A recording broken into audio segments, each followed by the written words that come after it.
Physics बेकार लग रहा है। Hello WhatsApp. Hello. Physics physics को बोरिंग बना दिया सर ने। मैथमेटिक्स का बोरिंग टीचर। भाई, लौ पुरुष है सर। हेलो भाई, मैथमेटिक्स का टीचर कैसा है? बहुत सही है भाई। उससे पहले वो आशीष सर सही थे। फिजिक्स में भी गड़बड़ हो गया भाई, कुछ मजा नहीं आ रहा। हाँ, मजा नहीं है। मैथमेटिक्स का कैसा है? उससे उससे पहले आशीष सर थे, वो अच्छा थे। हम्म। फिजिक्स तो फिर भी ठीक है, लेकिन मैथमेटिक्स बहुत अरे खराब है। सुनो, अगर मैथमेटिक्स का भी तो और फिजिक्स भी वाले खराब को है। फिजिक्स बोलते हो खराब है ना भाई, तो फिजिक्स खराब है। एलएन प्लस में अगर बोलोगे कि नहीं अगर यार, फिजिक्स ठीक है। केमिस्ट्री पिछले तो टीचर तो एलएन प्लस बढ़िया है, में लेकिन बोलो ना, ऑफलाइन वाले को भी दे सकते हो। ऑफलाइन वाले देंगे केमिस्ट्री तब वाले ना। सही है सर। मैंने फोन केमिस्ट्री किया वाले था सही है। एलएन केमिस्ट्री प्लस वाले में। सबसे अच्छे हैं। हाँ, सबसे केमिस्ट्री अच्छी वाले तो केमिस्ट्री। अच्छे से खिला दो। मैथमेटिक्स वाले को चेंज करवाना चाहिए। अबे करवाना होगा। फिजिक्स वाले ध्यान नहीं देते भाई, क्वेश्चन पे भी। अरे फिजिक्स हाँ, वाले इतना क्वेश्चन तो करा रहे हैं, इतना अंडरस्टैंड करा रहे हैं, अब इससे ज्यादा घंटा एनर्जेटिक करा कोई रहे फिजिक्स भाई। का क्लास। फिजिक्स भी उतना भी सही नहीं है। लेवल नहीं है फिजिक्स फिजिक्स का। का फिजिक्स लेवल का नहीं है, भाई ये थोड़ा जो बोला नीचे है वो डाउन ऑफलाइन में था क्या? ऑफलाइन में कुछ नहीं। है। ऑफलाइन ऑफलाइन में में। थे क्या भाई तुम? हाँ, ऑफलाइन में हाँ था मैं। ऑफलाइन वाले हैं। हम लोग सब ऑफलाइन तो वाले हैं। ऑफलाइन में। लेवल नहीं है फिजिक्स मेरे का। ख्याल मैथ्स का नहीं, टीचर चेंज होना चाहिए। हाँ, फिजिक्स मैथ का के तो तो और फिजिक्स कंफर्म का। चेंज होना चाहिए। मैथ्स वाले प्रॉपर्ली भाई एक्सप्लेन नहीं मिनिमम कर पा रहे। फिजिक्स का तो चेंज होना ही चाहिए भाई, मैथ फिजिक्स का मैथ तो। सर तो कल डाउट डाउट क्लास भी लिए थे शाम को। मैथ वाले सही हैं अपने, शाम को थोड़े। सही है फिजिक्स के भाई। तो जरूर अच्छे हैं भाई, डॉट को बहुत सही क्लियर करते हैं वो। 10 into 2 भी बता देंगे हुआ गया। लौ पुरुष के साथ कुछ करना पड़ेगा बस। उससे उसे मैथमेटिक्स से कैसे अच्छा लग रहा है? वो आशीष लौ सर थे। पुरुष अच्छा नहीं है भाई, लौ पुरुष। वो आशीष सर थे पहले शुरू में, पहला लेक्चर सेकंड लेक्चर उसको था। भाई तुम लोग आलोक। ऑफलाइन में किस बैच में थे? TY TP P Y one one. में। बैच नंबर बताओ तो, batch. TY P TP one Y one. TPY1 में। हाँ। आलोक हाँ तो सर मैं सही भी थे तो भाई Y1 में ही फिजिक्स। था, तो सचिदानंद। हाँ, मैथ के आशीष सर अच्छा थे ना। अगर सुनना, अगर अगर तू अब मैं, अरे मुझे तो सचिदानंद सर ही अच्छा लगता है। हाँ वही अच्छे, मैथ के अच्छे हैं। मैथ जो फिर अभी भी पढ़ा रहे ठीक हैं, है जो भाई, अभी मैथ मैथ फिर भी ठीक है अगर तुम। फिजिक्स में बस प्रॉब्लम हो रहा है भाई, जो फिजिक्स में। अभी भाई पढ़ा इसलिए रहे तो हैं बोल वो रहे हैं, सर। सुनो तो मेरी बात। अरे भाई सुन लो। हाँ। फिजिक्स के लिए क्या ना, कल हेलो। मैंने LN प्लस हेलो। में फोन किया था। हेलो। हाँ तो आप तो लोग उन्होंने सुन रहे कहा हो कि अगर मुझे? आपको प्रॉब्लम हो रहा था 1 वीक में। अरे मैं फीडबैक। नहीं नहीं, उन्होंने कहा कि अगर आप 1 वीक में नहीं हो रहा तो हम चेंज करेंगे। मैंने उनको कहा था कि हमारे ऑफलाइन वाले टीचर्स को ही ऑनलाइन में अलॉट कीजिए, क्योंकि जो आलोक सर ना, ऑनलाइन में। आलोक सर को। हाँ आलोक सर को बोला कि उन्हें हाँ। अलॉट कीजिए, क्योंकि ऑनलाइन में जो लॉ प्रूफ है तो समझ में नहीं आ रहा हमको। अबे बहुत घटिया बे, क्या बोलूं मैं। हम्म, हाँ इसलिए मैंने उनको बोला तो केमिस्ट्री वो का बोले कि केमिस्ट्री वाले सर आलोक सही सर है सही अपने। थे भाई, आलोक सर। आलोक सर सही थे तुम भाई, लोगों ने शीट विट सारा सारा बन होमवर्क गया था, बना बस लिया लिखना फिजिक्स का पड़ेगा। क्या? आयरन मैन घटिया। अल्ट्रा में।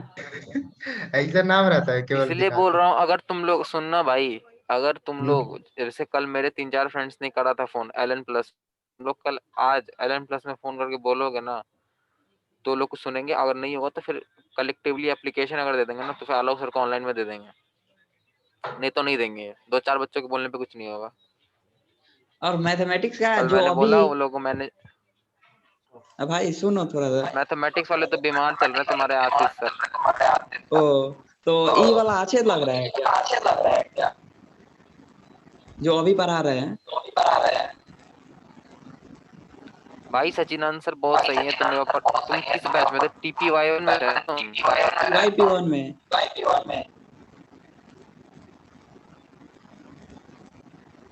कौन से बैच में? TY P one. अच्छा TYP1 नहीं। तुम सचिदानंद सर नहीं पढ़ रहे हो। सचिदानंद सर बहुत अच्छे टीचर, तुम्हारा डाउट्स पर्टिकुलर सिंपल में क्लियर कर देंगे, उसका टेंशन मत लो। केमिस्ट्री का सबसे अच्छे से है। हाँ केमिस्ट्री वाले सर भी बहुत बढ़िया है। बहुत बढ़िया है। बढ़िया है, बहुत बढ़िया, हाँ केमिस्ट्री वाले बहुत सर बढ़िया बढ़िया से अपने मैथ्स के कॉन्सेप्ट। टीचर। हाँ भाई मेन फिजिक्स वाले टीचर हैं, उनको थोड़ा बोलना पड़ेगा। अगर तू लोग एलन प्लस में फोन करेगा ना, मैनेजमेंट से बात करेगा जा ना, रहे तो एलन में ही कंप्लेन करने। हाँ तो एलन में एलन प्लस में फोन कर। फिर मैं कोटा ही हूँ। हेलो हेलो, मैं अभी कोटा ही जा रहा है एलन में कंप्लेन करने। हाँ तो यहाँ भी कर सकते हैं, अभी संकल्प में जाके बात कर लेगा। संकल्प में इंक्वायरी में आलोक सर से तो हम लोग देखो नहीं पढ़ रहे। आलोक नहीं पढ़ रहे हो, आलोक सर बहुत नंबर बढ़िया दे तो भाई, पढ़ाते हैं। तू हम बात करेंगे, नहीं तो सर रोक देंगे। मेरा नंबर लिख लो 8789 8789 50 50 24।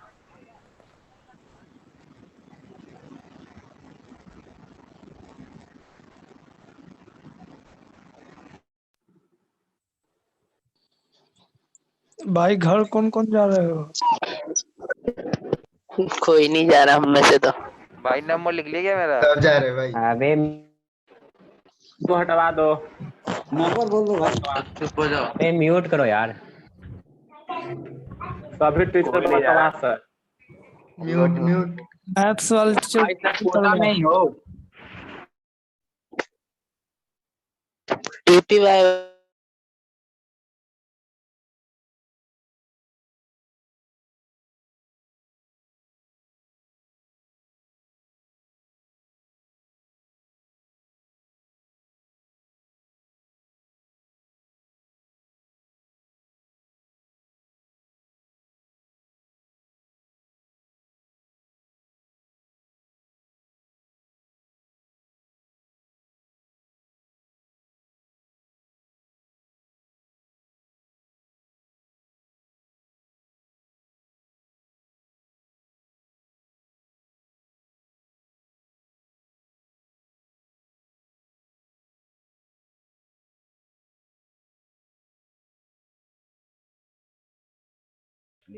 यहाँ यहाँ ये तो हाँ ऑन कर। Hello hello everyone. हाँ हेलो, आप लोग मेरी आवाज सुन रहे हो? यस, कोई डिस्टरबेंस है आप लोग? हाँ मेरी आवाज सुन रहे हैं, very good very good very good बेटा, मुझे समझ में आ गया आप लोग सुन रहे हो मुझे। No disturbance, very good. मुझे डिस्टरबेंस हो रही थी, दो बच्चे गप मार रहे थे, ये वो दिस दैट।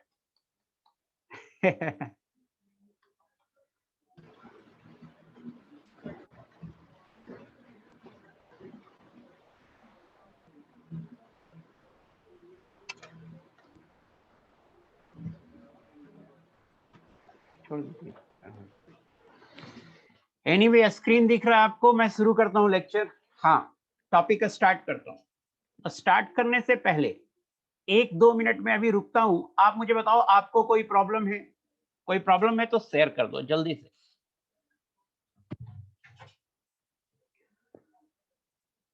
सर एक्सेप्शन समझा दीजिए प्लीज एक बार। ओके मैं एक्सेप्शन समझा दूंगा, आएगा अभी, ठीक है। विजुअल नहीं है, नो प्रॉब्लम। सर कल का नोट्स, यार कल का नोट्स आप हमेशा उससे ही लिया कीजिए। किससे लिया कीजिए? हाँ 1-2 पॉइंट मैं बोल दे रहा हूं, आप लोग सुन लो। अब आप कोई मैसेज मत करना।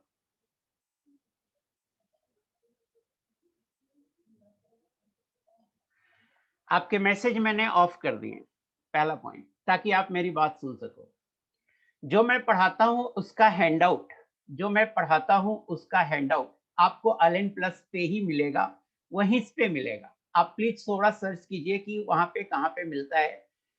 हम उसी समय, जिस समय लेक्चर खत्म होता है ना, 2 मिनट के अंदर अपलोड कर देते हैं उसको। आप लेक्चर इनफैक्ट मीटिंग भी क्लोज नहीं करते, उसके पहले ही अपलोड कर देते हैं, और अपलोड करने के बाद मीटिंग क्लोज करते हैं। तो हमेशा आप जो मटेरियल है अपलोडेड रहता है, आप अपने अकाउंट से ले सकते हैं। होमवर्क में क्लास में अभी लास्ट पेज पे लिख दिया करूंगा, होमवर्क क्लास में लास्ट पेज पे लिख दिया करूंगा।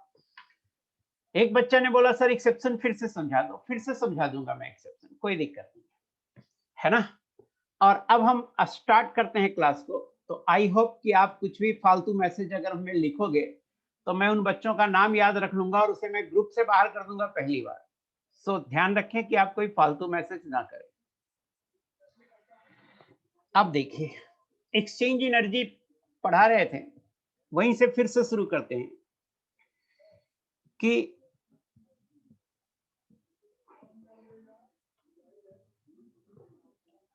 Electron in the degenerate orbitals.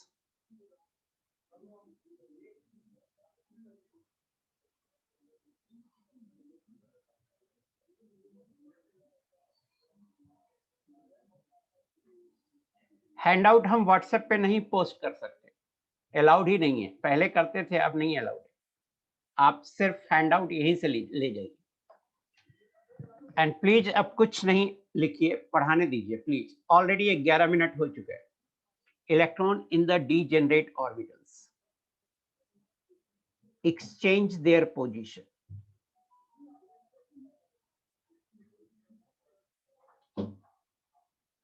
due to which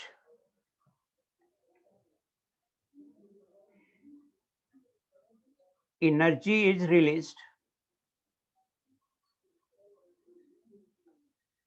This released energy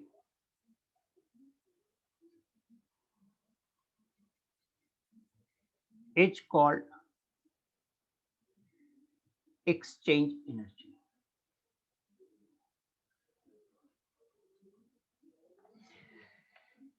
Due to this released energy, stability of configuration is increased. Due to this released energy,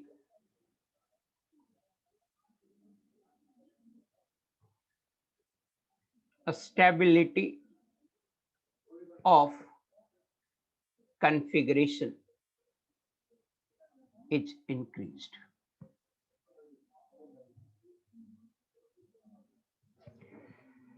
सो देखिए, electron in the degenerate orbital. Degenerate orbital का मतलब हुआ same energy वाले orbital. और एक चीज और होना चाहिए, with same spin. With same spin exchange their position due to which energy is released. होता क्या है, डीजेनरेट ऑर्बिटल में एक एग्जांपल ले लेते हैं, P3। तो P में 3 ऑर्बिटल होते हैं और उसमें 3 इलेक्ट्रॉन है। तो ये तीनों अपना पोजीशन एक्सचेंज करते हैं। 3 इलेक्ट्रॉन हम ऐसे फिल करेंगे, ये इसके साथ एक्सचेंज करेगा और ये इसके साथ एक्सचेंज करेगा। 2 एक्सचेंज होगा। फिर सेकंड नंबर वाला इलेक्ट्रॉन थर्ड के साथ करेगा, क्योंकि 1 के साथ वो कर चुका है। तो नंबर ऑफ एक्सचेंज हो जाएगा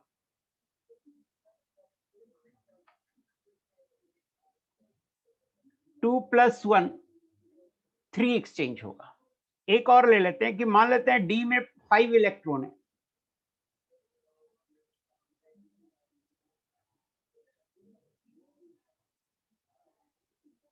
डी में 5 इलेक्ट्रॉन है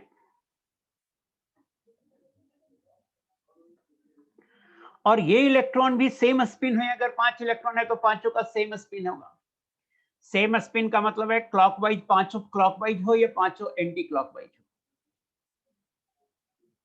इलेक्ट्रॉन स्पिन करते हैं ना, तो पांचों का स्पिन क्वांटम नंबर या तो हाफ हो या पांचों का स्पिन क्वांटम नंबर -हाफ हो। यहाँ वही है, हाफ या -हाफ ले लेंगे। तो सेम स्पिन का मतलब है या तो क्लॉकवाइज सारे स्पिन करने वाले एक साथ और एंटी क्लॉकवाइज सारे स्पिन करने वाले एक साथ। तो ये पांचों अपने पोजीशन एक्सचेंज करेंगे।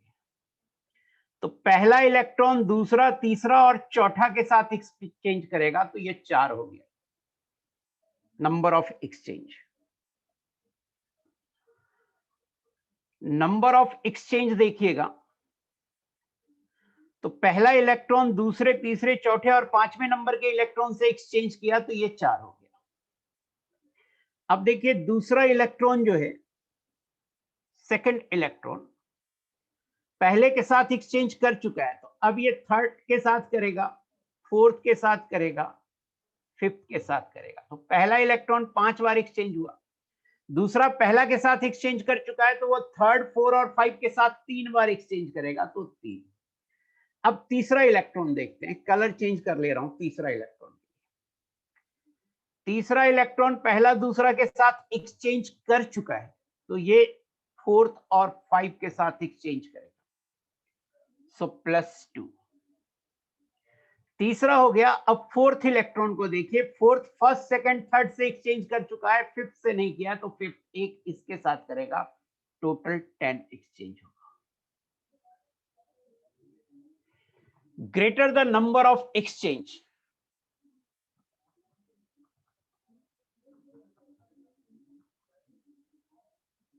हाँ पहले का 4 आएगा, वो गड़बड़ लिखा हुआ है, पहले का 4 आएगा।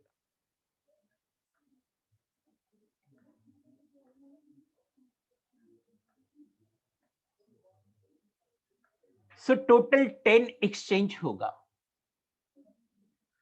टोटल 10 एक्सचेंज होगा, तो जो नंबर ऑफ एक्सचेंज होता है ये डायरेक्टली प्रोपोर्शनल होता है exchange energy. Exchange energy directly proportional होगा नंबर ऑफ एक्सचेंज के, और स्टेबिलिटी ऑफ कॉन्फ़िगरेशन ये डायरेक्टली प्रोपोर्शनल होगा नंबर ऑफ एक्सचेंज। जितना ज्यादा एक्सचेंज होगा, अभी दत्त 1 2 से एक्सचेंज कर सकता है, तो पूछ रहा है 2 1 से क्यों नहीं करता? इतने बेवकूफ हो बेटा तुम। 1 2 से एक्सचेंज किया तो 2 1 से अपने आप हो गया ना। देखिए यहां देखिए, 1 में रेड कलर का है और 2 में ग्रीन कलर का है। ग्रीन ने कहा तू इधर आ जा, मैं इधर आ जाता हूं। 1 2 से एक्सचेंज किया, तो 1 जैसे ही 2 में जाएगा 2 1 में आ जाएगा, तो एक एक्सचेंज में दोनों हो गया ना। 1 2 से किया मतलब 2 1 से कर लिया। ये क्यों नहीं समझ में आता है यार? तुम कमरे नंबर 101 में हो और तुम्हारा फ्रेंड कमरे नंबर 102 में हो, दोनों कमरा एक्सचेंज करोगे तो तुम्हारा फ्रेंड तुम्हारे कमरे में आ जाएगा, तुम उसके कमरे में चल जाएगा। ये कहां हुआ कि 1 2 से एक्सचेंज किया तो 2 1 से क्यों नहीं किया? किया ना।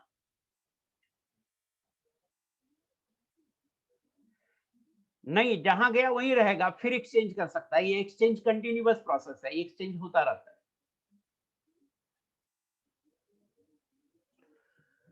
अब देखिए, ये जो एक्सचेंज है जितना ज्यादा होगा स्टेबिलिटी उतनी ज्यादा होगी। संभव अजय कुमार, तुम्हें तो मैं बाहर कर दूंगा। मैंने मना किया था ना अभी बोलने से, लिखने से।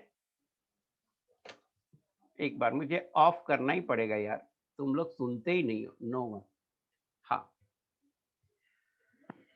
काउंट करने के लिए फॉर्मूला बताता हूं मैं। मैंने ऑफ कर दिया है चैटिंग को, क्योंकि आप मेरी बात मानते ही नहीं। और मैं तो अब चैटिंग का स्क्रीनशॉट ले रहा हूं, मैं उसको ग्रुप से ही बाहर करूंगा, चिंता मत करो। ऐसे नहीं सुधरोगे तुम लोग।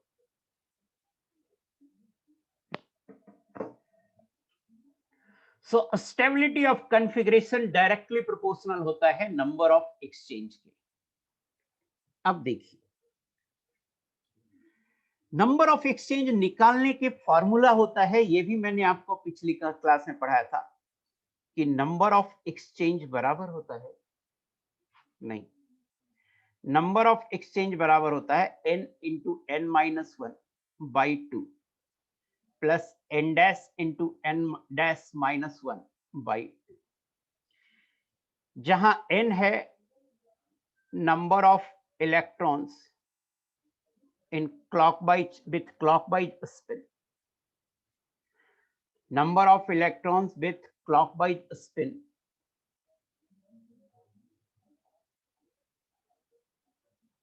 और n dash है number of electrons with anti clockwise spin।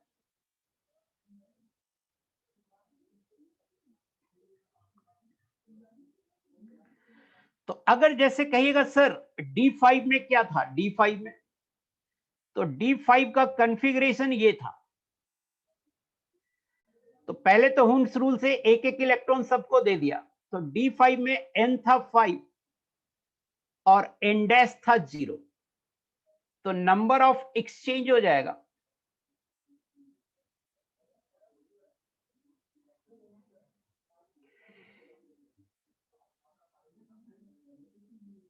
5 into 5 minus 1/2, और इंडेक्स जब 0 आ जाएगा ना, तो इंडेक्स 0 आ जाएगा, तो थोड़ा सा यहां ध्यान रखिएगा कि ये तब लगेगा जब इंडेक्स की value greater than equal to 1 हो। अगर इंडेक्स की वैल्यू 0 होगी तो सेकंड वाला टर्म 0 हो जाएगा और ये आएगा 10। मैं कह रहा हूं कि ये फॉर्मूला तब लगेगा जब इंडेक्स की value greater than equal to 1 हो। अगर इंडेक्स की वैल्यू 0 हो जाएगी तो ये वाला टर्म जो सेकंड टर्म है फॉर्मूले में उसे 0 कर देंगे। जैसे मान लेते हैं D8 है,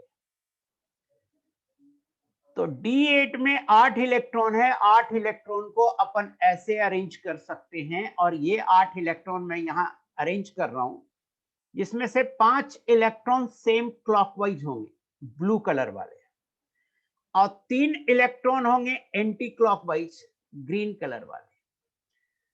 तो n का वैल्यू, क्लॉकवाइज का वैल्यू आप 5 ले लो और इंडेक्स का वैल्यू आप 3 ले लो। अब आपको नंबर ऑफ एक्सचेंज निकालने में दिक्कत नहीं होगी। नंबर ऑफ एक्सचेंज हो जाएगा बेटा 5 इंटू 5 माइनस 1/2, और एंटी क्लॉकवाइज वाले 3 हैं, तो 3 इंटू 3 माइनस 1/2। यहां से आएगा 10 और यहां से आएगा 3, 13 एक्सचेंज हो जाएगा। Higher the number of exchange, greater is the stability. Higher the number of exchange,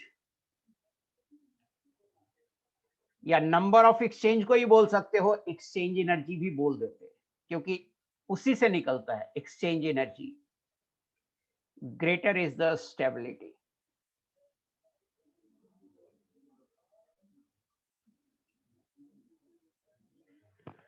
अब मुझे सिर्फ ये बताइए कि आपको एक्सचेंज, नंबर ऑफ एक्सचेंज निकालना आया या नहीं आया। यस नो में मुझे चाहिए, और कुछ पूछना नहीं है आपको।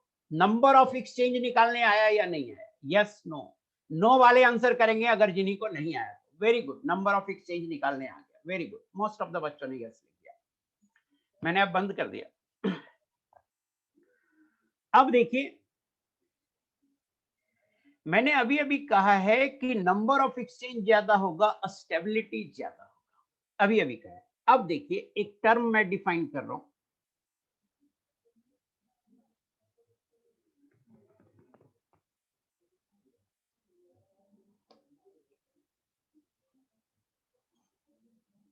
उस टर्म, एक टर्म डिफाइन करूंगा एक्साइटेशन एनर्जी। बट उससे पहले मैं चाहता हूं कि इसे आप सोल्व कर दीजिए कि find the stability order in the following, और सोल्व करके आप इंक्रीजिंग ऑर्डर में, डिक्रीजिंग ऑर्डर में नहीं, स्टेबिलिटी के इंक्रीजिंग ऑर्डर में आप मुझे जल्दी से बताइए कि क्या आंसर हो। एग्जाम्पल 19 में फर्स्ट बनाइए, नंबर ऑफ एक्सचेंज निकालिए और बताइए क्या आंसर होगा। फिर सेकंड बताइए और बताइए क्या आंसर। बनाओ बेटा और जल्दी से आंसर बताओ। D3, D8, D5, D10। अब मैं बनाता हूं। देखिए, जो अरेंजमेंट है,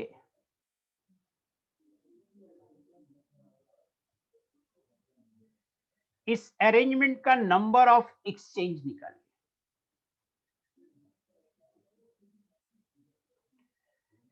D3, 3 into 3 minus 1/2, 3 exchange. D5, 5 into 5 minus 1/2, 10 exchange.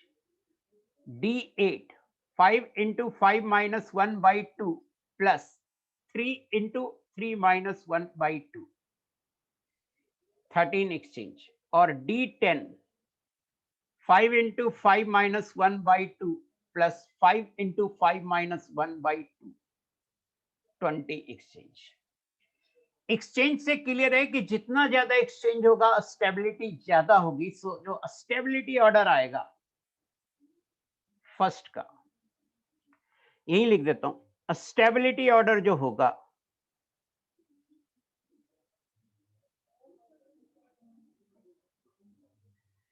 ये D3 की स्टेबिलिटी कम होगी, इससे ज्यादा D5 की होगी, इससे ज्यादा D8 की होगी और इससे ज्यादा D10 की होगी। D3, D5, D8 और D10।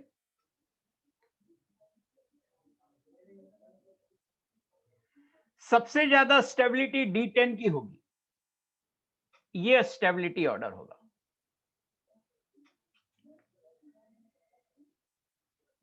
ये स्टेबिलिटी ऑर्डर होगा। फर्स्ट बन गया, सेकंड बनाते हैं। सेकंड में देखिए अरेंजमेंट लिखते हैं, सेकंड दूसरे पेज पे बनाता हूं। फर्स्ट में कोई डाउट है तो आप पूछ सकते हो। फर्स्ट में सिर्फ डाउट पूछना है आपको।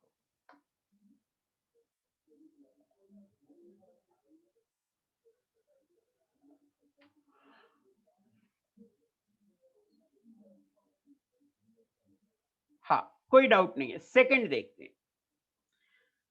सेकंड देखते हैं। अब देखिए D4, D5, D6 है। सेकंड जो है बेटा, इसमें D4 है, D5 है और D6 है।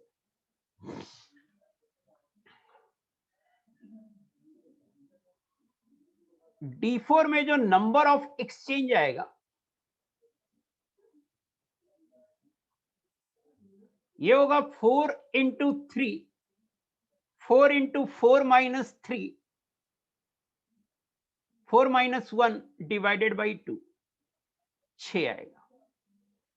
D5 में आएगा 5 इंटू 5 माइनस 1 डिवाइडेड बाई 2, 10 आएगा।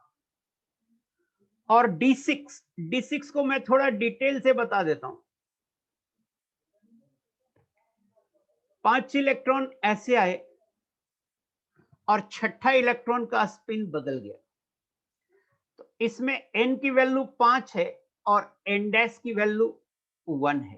तो नंबर ऑफ एक्सचेंज होगा 5 into 5 minus 1 by 2 plus 1 into 1 minus 1 by 2। ये आएगा 10 प्लस 0 और ये होगा 10। तो यहां D5 और D6 की क्या आ रही है?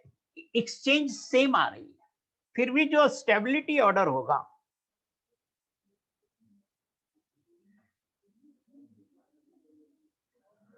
वो D4 का कम होगा D6 से और D6 से ज्यादा होगा D5 का।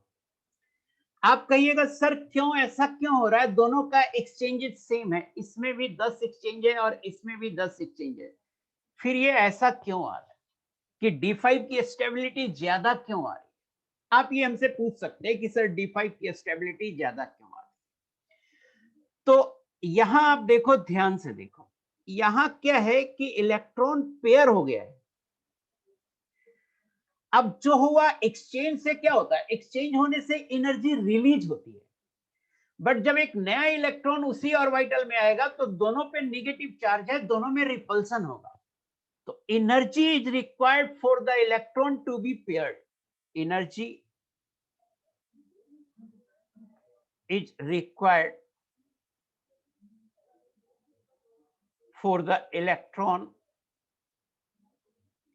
To be paired. अब जरा सा समझिए, मान लेते हैं 10 एक्सचेंज से 10 इलेक्ट्रॉन वोल्ट एनर्जी रिलीज हुई। 10 electron volt, minus sign indicate कर रहा है कि एनर्जी रिलीज हुई। और यहां भी 10 एक्सचेंज से 10 इलेक्ट्रॉन वोल्ट एनर्जी रिलीज हुई, बट एक इलेक्ट्रॉन को डबल करने में 2 इलेक्ट्रॉन वोल्ट खत्म हो गया। तो यहां पर रिलीज एनर्जी -8 इलेक्ट्रॉन, यहां पर रिलीज एनर्जी कम हो गई, यहां पर रिलीज एनर्जी ज्यादा है। तो चूंकि D6 में रिलीज एनर्जी कम हो गई, सो D6 की स्टेबिलिटी कम हो गई। जितना ज्यादा एनर्जी रिलीज होगा उतना ज्यादा स्टेबिलिटी होगा। मुझे बताइएगा कि समझ में आया या नहीं आया, बताइएगा, या मैं फिर से एक्सप्लेन करूं।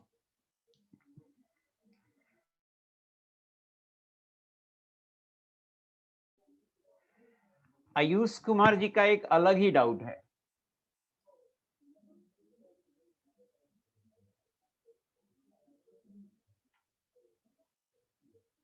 एक बच्चा लिख रहा है, विराज सर मुझे एक डाउट है। डाउट लिखो ना यार, मुझे एक डाउट है क्यों लिख रहे हो?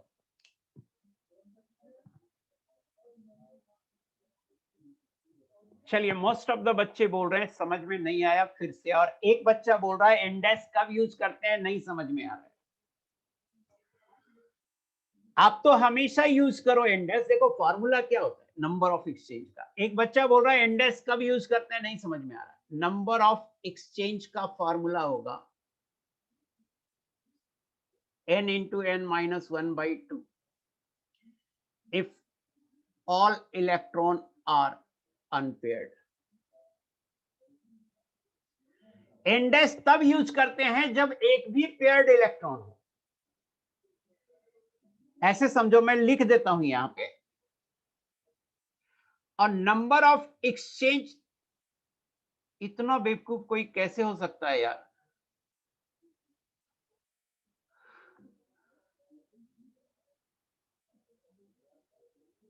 ये तब यूज करेंगे if paired electrons are also present. Paired electrons are also present. यहां देखिए प्लीज, D4 में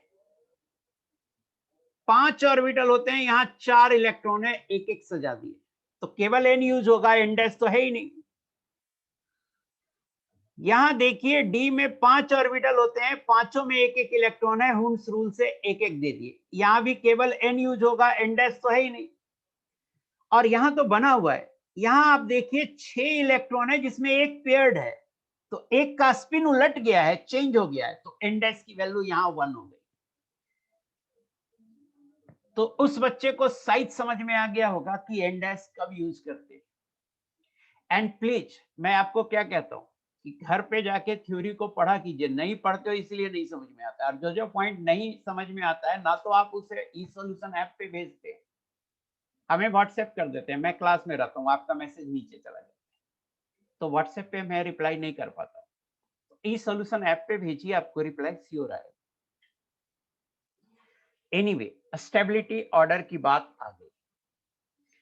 एक बार फिर से एक्सप्लेन करने की बात कर रहे हैं कि सर D5 और D6, यहां देखिएगा सर D5 और D6 में नंबर ऑफ एक्सचेंज सेम है, तो एनर्जी D5 ज्यादा स्टेबल क्यों हो गया? तो फिर से सुनिए, दोनों में नंबर ऑफ एक्सचेंज 10 है। जब नंबर ऑफ एक्सचेंज दोनों में सेम है तो हम देखेंगे कि क्या किसी में इलेक्ट्रॉन पेयर हो रहा है। अगर इलेक्ट्रॉन पेयर हो रहा है तो पेयरिंग होने से एनर्जी जो होती है लगती है, यहां लिखा हुआ है energy is required for the electron to be paired. मतलब इलेक्ट्रॉन जो है पेयर होगा तो पहले से एक इलेक्ट्रॉन निगेटिव चार्ज था, एक दूसरा इलेक्ट्रॉन आएगा तो उस पर भी निगेटिव चार्ज है, तो उन दोनों इलेक्ट्रॉन में रिपल्सन होगा और उस रिपल्सन के कारण हमें एनर्जी देनी पड़ेगी। तो जो रिलीज्ड एनर्जी थी वो घट गई।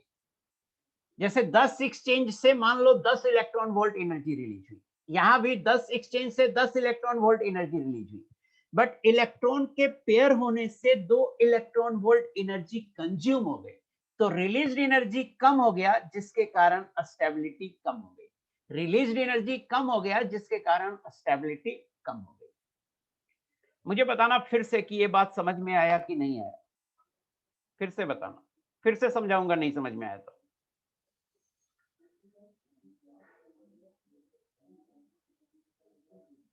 नहीं आया मैं फिर से समझाऊंगा बेटा, कोई दिक्कत नहीं। Very good.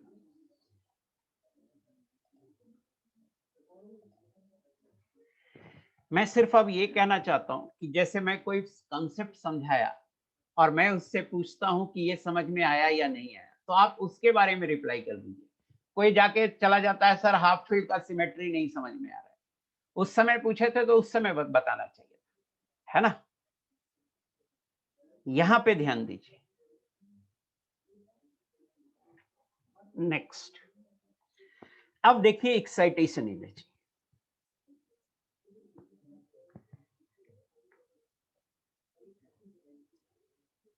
Energy required to excite an electron from lower energy level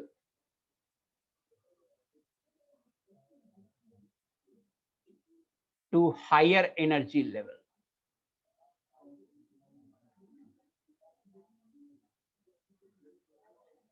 It's called excitation energy.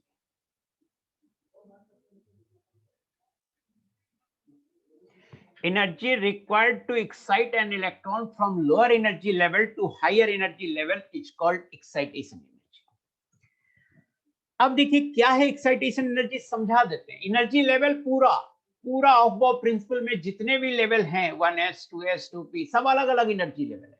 तो किसी लोअर एनर्जी लेवल से अपर एनर्जी लेवल में जब इलेक्ट्रॉन जाएगा तो जितनी एनर्जी लगेगी उसे बोलेंगे एक्साइटेशन एनर्जी. जैसे आप जानते हैं, मुझे बताओ 4s और 3d में किसकी एनर्जी कम है और किसकी ज्यादा है?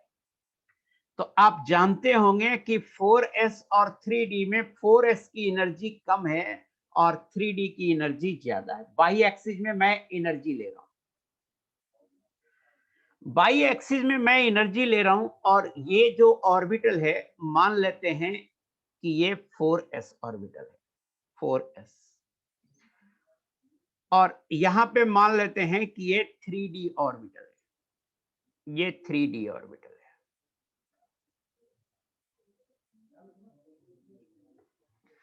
तो अगर कोई इलेक्ट्रॉन मान लो कि 4s इलेक्ट्रॉन में 4s ऑर्बिटल में है, यहां है, और ये इलेक्ट्रॉन जंप करना चाहता है यहां पे, मान लो यहां पे जंप करना चाहता है, यहां पे. तो अगर 4s से 3d में जंप करना चाहता है इलेक्ट्रॉन, तो जंप करने के लिए इसको इतनी एनर्जी लगेगी, इतनी, डेल्टा ई. डेल्टा ई हो गया एक्साइटेशन एनर्जी. डेल्टा ई को बोलेंगे excitation energy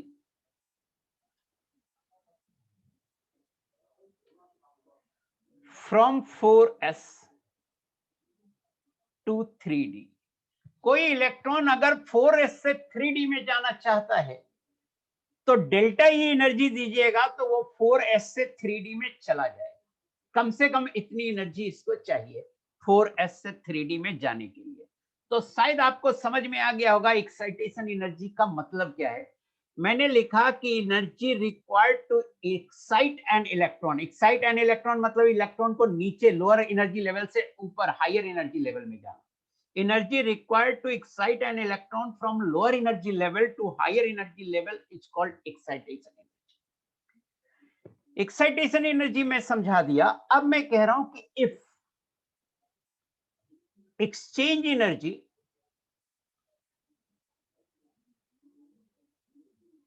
is greater than excitation energy,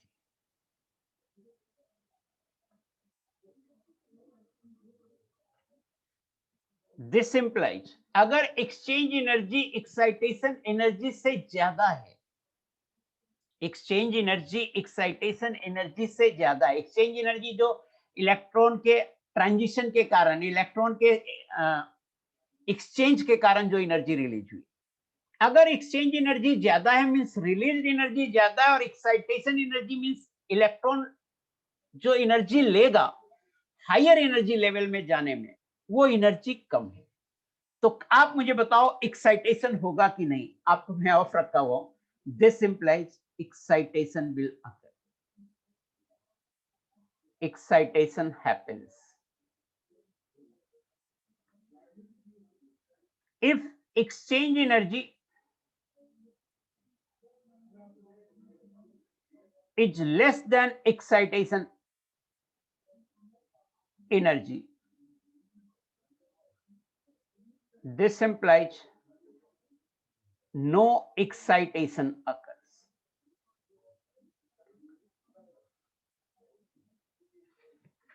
exchange energy में पहले डिफाइन कर चुका था, एक्साइटेशन एनर्जी में अभी डिफाइन किया. अब मैं कह रहा हूं कि अगर एक्सचेंज एनर्जी से इतनी एनर्जी रिलीज हुई कि एक्साइट हो सकता है इलेक्ट्रॉन, तो एक्साइट हो जाएगा. और अगर एक्साइटेशन के लिए जितनी एनर्जी चाहिए उससे कम एनर्जी रिलीज हुई तो एक्साइटेशन नहीं होगा। इसको और अच्छे से समझते हैं। अपन ऐसा करते हैं, क्रोमियम का एग्जांपल ले लेते हैं। क्रोमियम 24 होता है, हीलियम, नियॉन, आर्गन ले लो पहले, तो 18 तो ऐसे ही हो गया। 4s गलत वाला कॉन्फ़िगरेशन लिख रहा हूं, 4s to 3d4, ये वाला कॉन्फ़िगरेशन आप जानते हैं गलत है, बट पहले मैं गलत वाला ले रहा हूं। आप देखो इसका कॉन्फ़िगरेशन बना रहा हूं मैं क्रोमियम का। बाई एक्सिस में एनर्जी है बेटा, बाई एक्सिस में एनर्जी, और क्रोमियम के 4s का एनर्जी कम है, तो ये 4s2 है, इसमें 2 इलेक्ट्रॉन है गलत वाले के हिसाब से। और 3d में 4 इलेक्ट्रॉन लेके चलते हैं, ये 4 इलेक्ट्रॉन है 3d में। अब देखिए ये जो 4 इलेक्ट्रॉन है d4, ये एक्सचेंज करेंगे, और इसके एक्सचेंज से अगर इतनी एनर्जी रिलीज होती है कि ये एक्साइट हो गया, मींस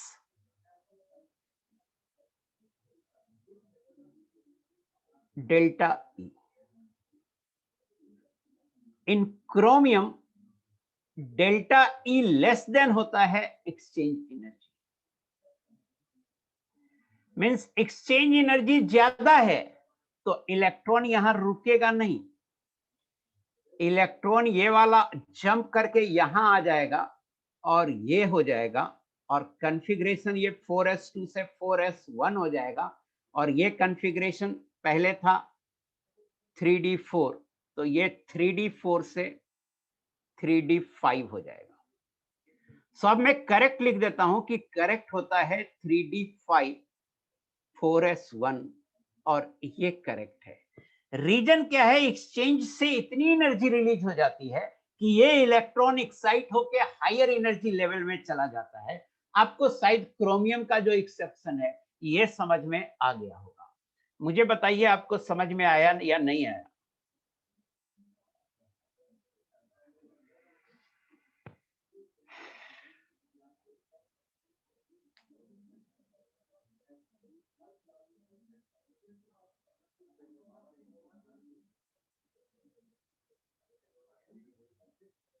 हाँ, डेल्टा ई इवन ही है यार, ठीक है, डेल्टा ई इवन ही है। मोस्ट ऑफ द बच्चे को समझ में आ गया है, बट फिर भी कुछ बच्चे बोल रहे हैं सर एक बार रिपीट कर दीजिए। ध्यान से देखना बेटा, यहां ध्यान से देखो, मैंने कहा कि एक्सचेंज एनर्जी ज्यादा होगा एक्साइटेशन एनर्जी से तो एक्साइटेशन हो जाएगा, और कम होगा एक्सचेंज एनर्जी एक्साइटेशन एनर्जी से तो नो एक्साइटेशन। अब देखिए मैंने क्या किया, क्रोमियम का जो होना चाहिए था ऑफ बॉस से वो कॉन्फ़िगरेशन लिया, ब्लू से वही कॉन्फ़िगरेशन बनाया हुआ है। डेल्टा ई है बेटा एक्साइटेशन एनर्जी, डेल्टा ई क्या है, डेल्टा ई है एक्साइटेशन एनर्जी। अब मैंने बताया आपको कि क्रोमियम में एक्सचेंज एनर्जी ज्यादा होता है एक्साइटेशन एनर्जी से, ये एक्सप्लेनेशन दिया कि क्रोमियम में एक्सचेंज एनर्जी ज्यादा होता है एक्साइटेशन एनर्जी से, जिसके कारण इतनी एनर्जी रिलीज हो जाती है एक्सचेंज में कि ये इलेक्ट्रॉन एक्साइट होकर हायर एनर्जी लेवल में चला जाता है। चूंकि क्रोमियम में एक्सचेंज एनर्जी ज्यादा होती है एक्साइटेशन एनर्जी से, इसके कारण ये क्रोमियम का इलेक्ट्रॉनिक कॉन्फ़िगरेशन एक्सेप्शन में है। रिपीट कर दिया, कुछ इंप्रूवमेंट हुआ आपके समझने में या नहीं हुआ? दो तरह की बात है बेटा, एक है एक्सचेंज एनर्जी और दूसरा है एक्साइटेशन एनर्जी। अगर एक्सचेंज एनर्जी ज्यादा होगा एक्साइटेशन एनर्जी से तो एक्साइटेशन हो जाएगा और एक्सेप्शन एक्सप्लेन हो जाएगा। एक एक एक्सेप्शन में आपको एक्सप्लेन कर दूं।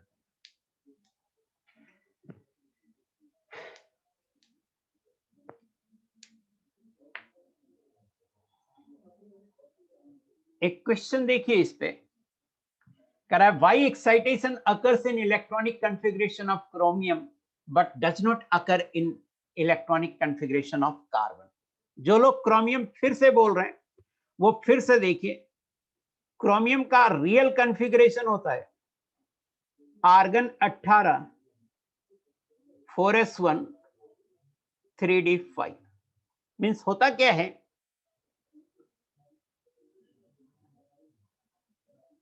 बाई एक्सिस में मैं एनर्जी ले रहा हूं, क्रोमियम के 4s का एनर्जी कम होगा तो 4s को नीचे बना रहा हूं, और 3d का एनर्जी ज्यादा होगा तो 3d को ऊपर बना रहा हूं। अब नियम से ये 4s है और ये 3d है, इसमें 2 इलेक्ट्रॉन पहले दे दिया तो 18 हो चुका था, 18 और 2 20 हो गया, 21 22 23 24 हो गया, क्रोमियम 24 होता है। ये अरेंजमेंट होना चाहिए था बट ये होता नहीं है। रीजन, ये जो डेल्टा ई है in chromium, exchange energy is greater than excitation energy.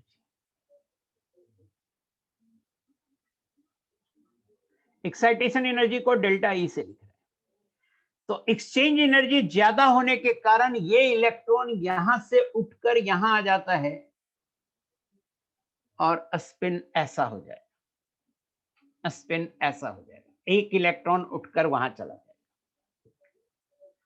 अब देखिए, जिसके कारण कॉन्फ़िगरेशन क्या हो जाएगा, 4s1 3d5। अब देखिए कार्बन में ये काम क्यों नहीं होता है। पिछली क्लास में मैं कार्बन समझा रहा था, बच्चा बोल रहा था कार्बन नहीं समझ में आ रहा है सर। तो कार्बन का इलेक्ट्रॉनिक कॉन्फ़िगरेशन देखिए, 1s2 2s2 2p2। 2s की एनर्जी कम होगी, ये 2s है 2 इलेक्ट्रॉन, और 2p की एनर्जी ज्यादा होगी, ये 2p है 3 ऑर्बिटल है बट 2 ही इलेक्ट्रॉन है 2p2। ये डेल्टा ई है, डेल्टा ई डैश कर देते हैं क्योंकि इसमें डेल्टा ई लिए हैं। इन कार्बन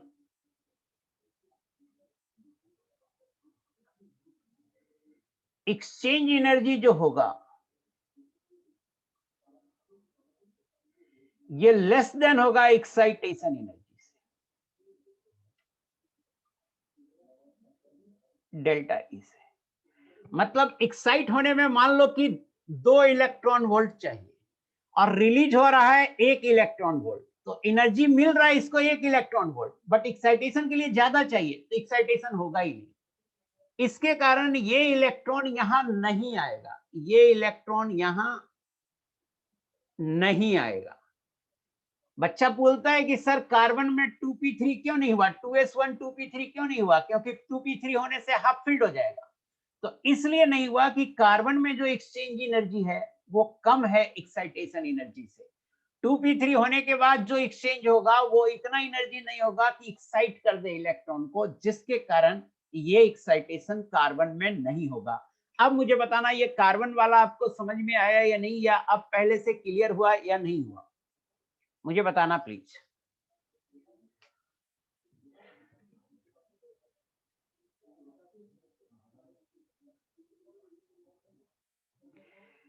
ऐसा देखिए, इलेक्ट्रॉन डाउन टू अप जाएगा, आप ऐसे मत सोचिए कि डाउन टू अप जाएगा तो स्पिन चेंज हो जाएगा। इलेक्ट्रॉन डाउन टू अप जाएगा, चाहे पहले जो भी स्पिन हो, अप वाले में सेम स्पिन में होगा। पहले कोई स्पिन हो उससे मतलब नहीं है, अप वाले में वही सेम स्पिन होगा जो स्पिन का है बाकी के 4 इलेक्ट्रॉन। ये है, ये एक्सपेरिमेंटल आते हैं कि एक्सचेंज एनर्जी और एक्साइटेशन एनर्जी किसमें ज्यादा है। एक्सप्लेनेशन है, अगर मान लो कि कॉन्फ़िगरेशन ये आता, ये तरीका है। बच्चा बोल रहा है कैसे जाने की कौन सा एनर्जी ज्यादा है, ये तरीका है। मान लो कार्बन का इलेक्ट्रॉनिक कॉन्फ़िगरेशन ऐसा आता 1s2 2s1 2p3, ये ज्यादा स्टेबल आता, तो हम बोल देते इसका उल्टा बोल देते एक्सचेंज एनर्जी ज्यादा है एक्साइटेशन एनर्जी से। तो एक्सप्लेन करने का ये तरीका है बेटा, पढ़ने का तरीका सीखिए आप। इतने लिख रहे हो ना कि मैं कुछ नहीं पढ़ पा रहा हूँ। एक बच्चा लिखे, कोई लिखा हुआ है तो आप पढ़ लो उसने क्या लिखा है, थोड़ा डिसिप्लिन हो जाओ। सर एक्साइटेशन एनर्जी कैसे कैलकुलेट करते हैं? कैलकुलेट नहीं करना होता एक्साइटेशन एनर्जी, यहाँ पे कैलकुलेट नहीं करना होता है। एटॉमिक स्ट्रक्चर में हाइड्रोजन एटम के लिए केवल कैलकुलेट करते हैं, तो वो आपको एटॉमिक स्ट्रक्चर में पढ़ेंगे। एक सवाल आ रहा है कि दोनों बराबर होगा तो क्या होगा? थ्योरेटिकली दोनों बराबर होगा तो कुछ भी हो सकता है, इलेक्ट्रॉन जा भी सकता है, नहीं भी जा सकता। इलेक्ट्रॉन जा भी सकता है और नहीं भी जा सकता है, क्योंकि जाने आने से कोई फर्क नहीं पड़ना, एनर्जी बराबर है। मोस्ट ऑफ द डाउट जो मैं पढ़ रहा हूं 3D की है यार, क्रोमियम में।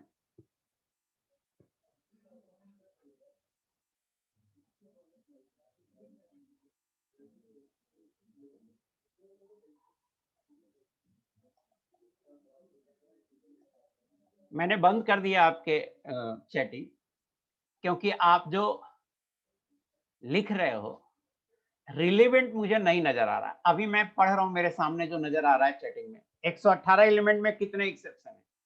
हम एक्सेप्शन काउंट करने की बात नहीं बोल रहे, हम एक्सेप्शन काउंट करने की बात नहीं बोल रहे। 118 एलिमेंट है भी या नहीं है ये भी मुझे नहीं पता है, क्योंकि मुझे नहीं लगता है 118 एलिमेंट है। पीरियोडिक टेबल में 118 एलिमेंट का जगह है। दूसरा डाउट मैं पढ़ता हूं, अभी जो सामने है मेरे पास वो मैं पढ़ ले रहा हूं, इससे पता चलेगा कि आप कितनी इररिलेवेंट काम करते हो। सर इलेक्ट्रॉन ऊपर जो जा गया, ऊपर जा क्यों रहा है? क्योंकि 2p और 2s से कम स्टेबल है। यार एक चीज रटे हुए क्यों? बता तो रहा हूं, ऊपर इसलिए जा रहा है कि एनर्जी रिलीज हो रही है ऊपर से, एक्सचेंज के कारण एनर्जी रिलीज हो रही है। उसको एनर्जी मिल गई तो वो ऊपर चला गया, नहीं मिलती तो नहीं जाता। Can a electron jump from higher energy subshell to lower energy? Yes, lower से हायर जंप होता है, वो वापस भी आ सकता है, हायर से लोअर भी आ सकता है। अब जब वापस आएगा तो उतनी एनर्जी रिलीज कर देगा, जितना लिया था, जितना लेके ऊपर गया था उतना रिलीज कर देगा। एक्सचेंज एनर्जी याद करना है क्या? नहीं याद करना, एक्सचेंज एनर्जी निकालना होता है, फॉर्मूला है आपके पास, निकाल सकते हैं। बार बार लिखा सत्यम साहिल, दोबारा अगर मैं किसी का देखा ना कि दोबारा पूछा एक ही चीज बार बार पूछा है, सत्यम साहिल दोबारा पूछा 118 एलिमेंट में कितने एक्सेप्शन है, एक बार लिखो ना यार। तुम लिख दोगे फिर ऊपर चला जाएगा, सब लिखेगा ऐसे ही, मैं कोई रिप्लाई नहीं कर पाऊंगा। जरूरत ही नहीं है 118 तक जाने की, आप तो प्लैटिनम तक की एक्सेप्शन पे ध्यान दो, बहुत है प्लैटिनम तक।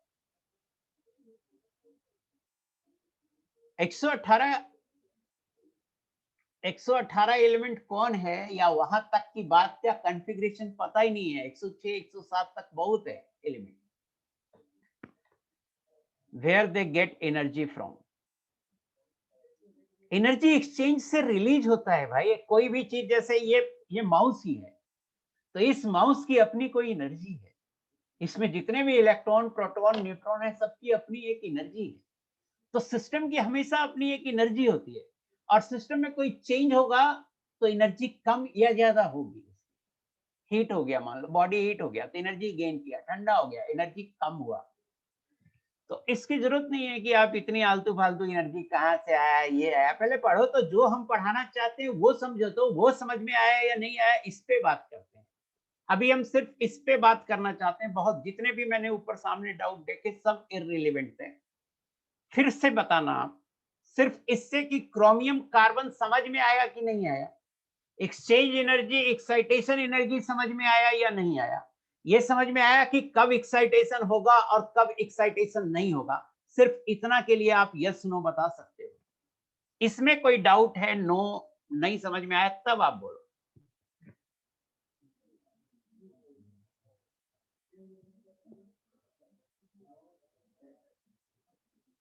नो डाउट लिख रहे हैं मोस्टली, या ठीक है, नो डाउट, ठीक है, वेरी गुड।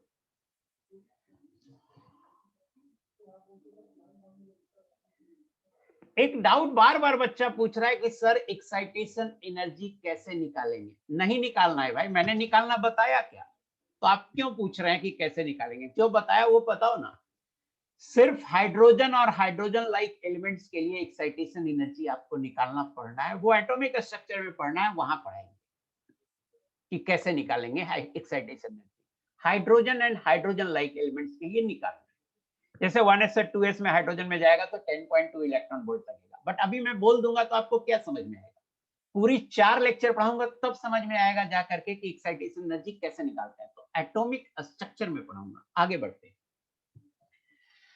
अब मैं ये जो एक्सप्लेनेशन है एक्साइटेशन वाला, उससे कौन कौन एक्सप्लेन हो जाएगा ये देखते हैं।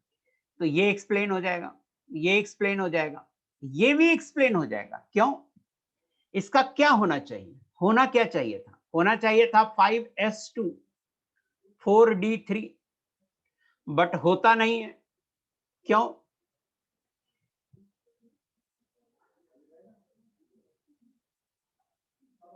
एनर्जी है ये। नियोबियम के लिए समझा रहा हूं, नियोबियम के लिए समझा रहा हूं। तो आप देखो 5s की एनर्जी कम होगी और 4d की एनर्जी ज्यादा होगी।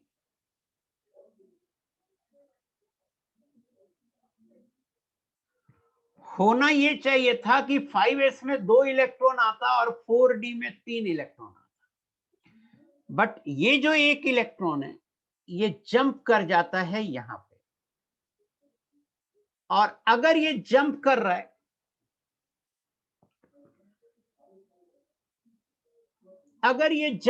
है तो इसका मतलब है बेटा कि जो एक्साइटेशन एनर्जी है या जो एक्सचेंज एनर्जी है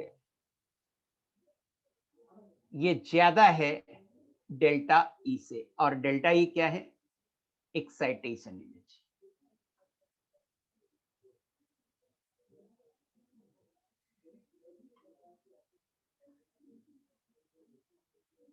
और इसी तरह कौन कौन एक्सप्लेन हो जाएगा मैं बता रहा हूं। ये एक्सप्लेन हो जाएगा, ये एक्सप्लेन हो जाएगा, ये एक्सप्लेन हो जाएगा। इसमें दोनों इलेक्ट्रॉन एक्साइट हो जाता है। D10 से एनर्जी इतनी रिलीज होती है, दोनों इलेक्ट्रॉन एक्साइट हो जाता है। तो ये भी एक्सप्लेन हो जाएगा, ये भी एक्सप्लेन हो जाएगा। ये नहीं होगा, ये एक्सप्लेन हो जाएगा, ये एक्सप्लेन हो जाएगा, ये एक्सप्लेन हो जाएगा। इसमें क्या होता है? इसमें 4f और 5d लगभग एनर्जी में ज्यादा डिफरेंस नहीं होता है। They are very close to each other energy wise. Energy wise इतना क्लोज है कि अपन नहीं बोल सकते इसमें, इसीलिए 5d में लिखते हैं। और इस लिखने के कॉन्फ़िगरेशन से क्या होता है कि पीरियोडिक टेबल भी सपोर्ट करता है पीरियोडिक टेबल की भी थ्योरी, इसलिए यहां पे 5d1 लिखते हैं। तो ये वाला चीजें एक्सप्लेन नहीं होता है इस एक्सचेंज एनर्जी से, बाकी सारा एक्सप्लेन हो जाता है। तो इस एक्सेप्शन के अंदर ये एक्सेप्शन है जो एक्सचेंज एनर्जी से एक्सप्लेन नहीं होगा। तो इसको कैसे बोलते हैं? सिर्फ इतना बोलते हैं कि लैंथेनाइड में 4f और 5d की जो एनर्जी है उसमें ज्यादा डिफरेंस नहीं है, जिसके कारण 5d इलेक्ट्रॉन में एक इलेक्ट्रॉन 5d में लिखते हैं। बस इतना ही बोलते हैं। आई होप कि आपको अच्छे से समझ में आ गया होगा। बस मुझे ये बताओ आया या नहीं आया, सिर्फ ये जानना है मुझे।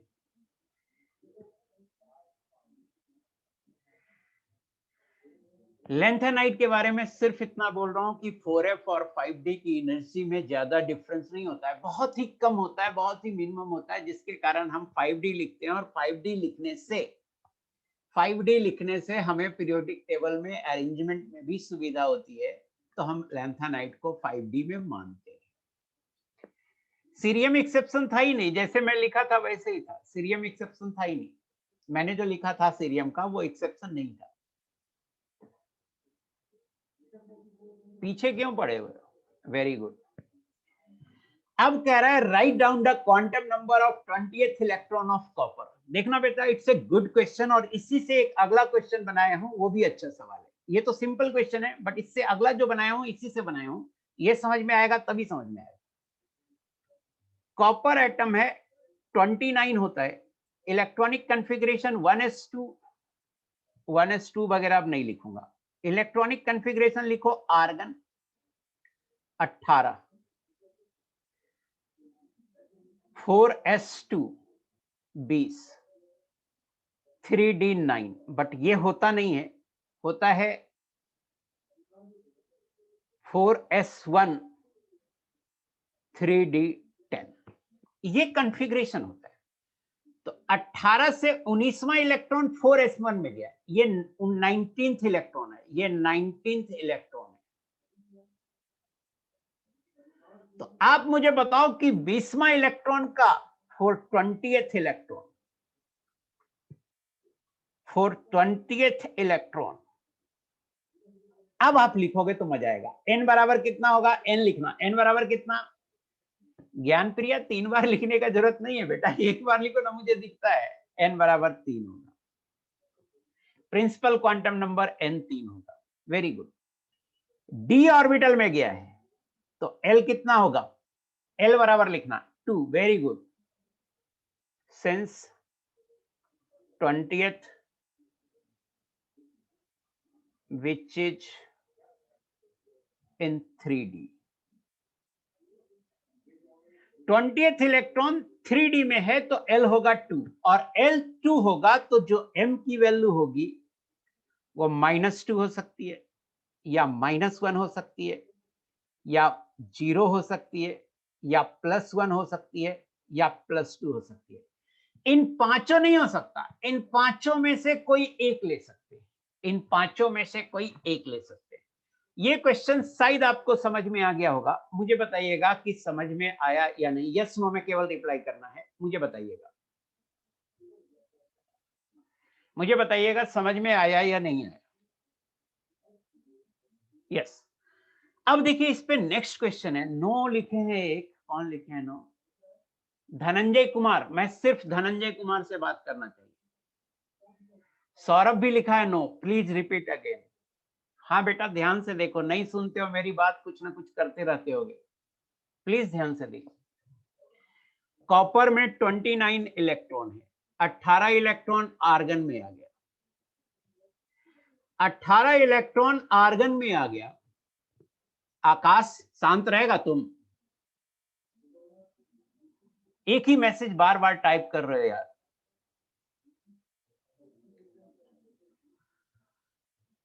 इस सवाल के बारे में पहले हम पूछ रहे हैं।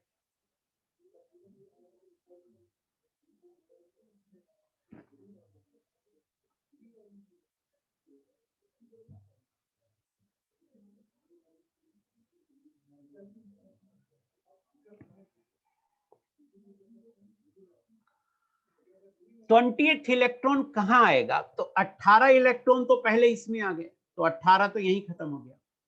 19वां इलेक्ट्रॉन यहां आया, ये लिखा हूं यहां देखो 19th इलेक्ट्रॉन है, 19वां इलेक्ट्रॉन यहां आया, तो 20वां इलेक्ट्रॉन 3d में आया, ये समझ में आया। 20th इलेक्ट्रॉन कहां गया, 3d में आया। मैं सिर्फ जो बच्चे पहले नहीं आया लिखे थे उनसे पूछ रहा हूं कि 20th इलेक्ट्रॉन 3d में आया, ये समझ में आया कि नहीं, जो पहले नहीं लिखे थे। हाँ सौरभ नहीं लिखा था, वेरी गुड। अब 3d का क्वांटम नंबर तो लिख ही सकते हो ना बेटा, 3d का क्वांटम नंबर 3d, तो 3n है प्रिंसिपल क्वांटम नंबर, n3 हो गया। d के लिए l का वैल्यू क्या होगा, तो spd, l बराबर 0, l बराबर 1, l बराबर 2, l का वैल्यू 2 होगा। और जब l2 होता है तो m का वैल्यू -l से +l सभी इंटीजर होता है, तो -2 हो सकता है, -1 हो सकता है, 0 हो सकता है, 1 हो सकता है, 2 हो सकता है। जो बच्चे पहले नहीं लिखे थे वो मुझे बताइए कि अब उनको समझ में आया या नहीं आया।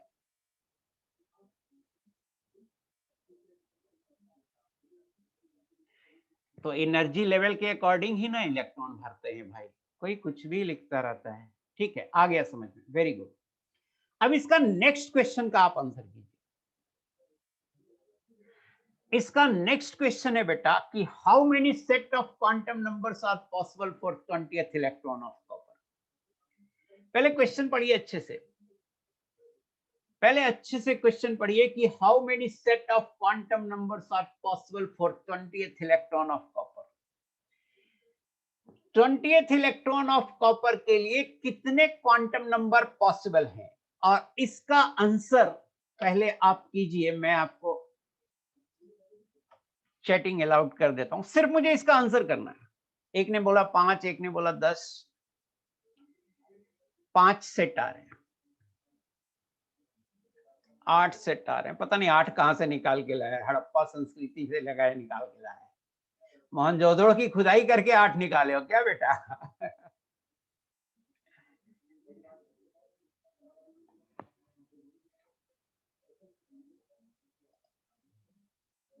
ठीक है, मैंने आपके आंसर देख लिए 10 सेट। अब देखिए जरा सा,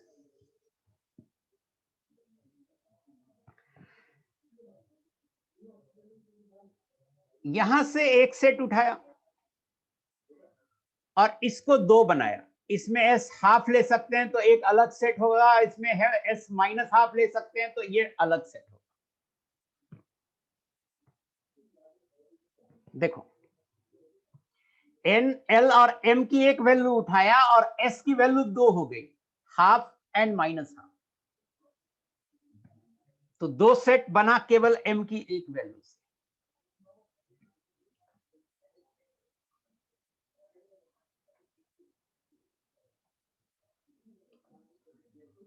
n बराबर 3, l बराबर 2,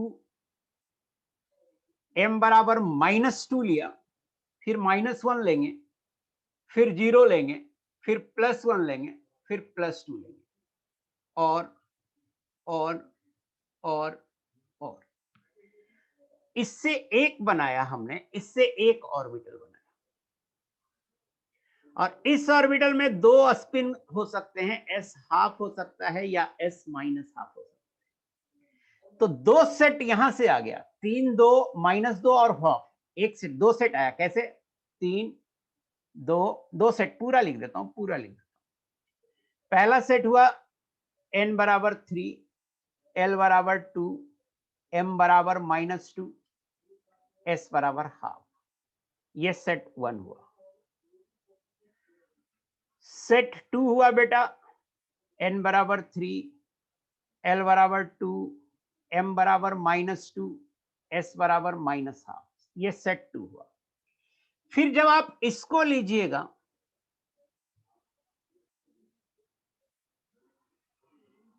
तो फिर से 2 सेट बनेगा, s बराबर हाफ और s बराबर -हाफ, फिर से 2 सेट बनेगा।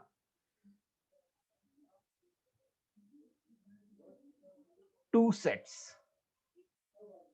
इसी तरह से इसको लीजिएगा तो 2 सेट बनेगा, 2 सेट्स। इसको लीजिएगा तो फिर 2 सेट्स बनेगा, और इसको लीजिएगा तो फिर 2 सेट्स बनेगा। तो नंबर ऑफ सेट्स ये हो जाएगा 2 + 2 + 2 + 2 + 2, 10। ये आंसर है। मुझे तो सिर्फ ये बताओ आप, इसके अलावा कुछ मत बोलना कि ये सवाल आपको समझ में आया या नहीं आया।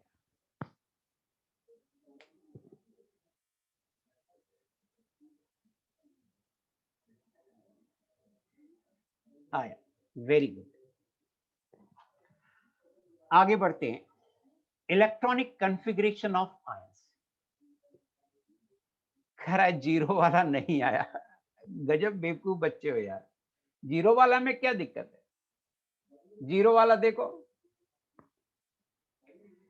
बेटा, ऐसे कैसे हो सकता है? एक ही चीज है, ऐसे कैसे हो सकता है? 3, n बराबर 3, l बराबर 2, m बराबर 0, s बराबर हाफ। n बराबर 3, l बराबर 2, m बराबर 0, s बराबर -हाफ। ये क्यों नहीं आया 0 वाला भाई? कुछ भी लिख देते हो यार। अगर किसी को 0 वाला नहीं समझ में आया तो कुछ भी नहीं समझ में आया।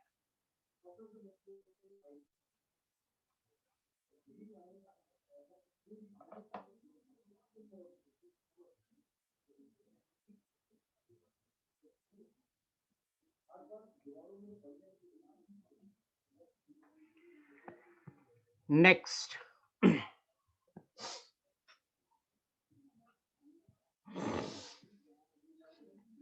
Electronic configuration of ions. अब देखिए इलेक्ट्रॉनिक कॉन्फ़िगरेशन ऑफ आयंस कि आयंस का इलेक्ट्रॉनिक कॉन्फ़िगरेशन कैसे लिखते हैं। तो आपको पता है कि केटायन होगा तो मान लो एक पॉजिटिव चार्ज है तो एक इलेक्ट्रॉन घटा देंगे, एक नेगेटिव चार्ज है तो एक इलेक्ट्रॉन जोड़ देंगे। दो नेगेटिव चार्ज होगा, 2 इलेक्ट्रॉन जोड़ देंगे, 2 पॉजिटिव चार्ज होगा, 2 इलेक्ट्रॉन घटा देंगे। तो घटाएंगे तो इलेक्ट्रॉन रिमूव कहां से करेंगे? जोड़ने के लिए तो हमें पता है कि n+l रूल से जोड़ देंगे। घटाएंगे तो रिमूव कहां से करेंगे? तो देखिए, electrons are filled for filling of electrons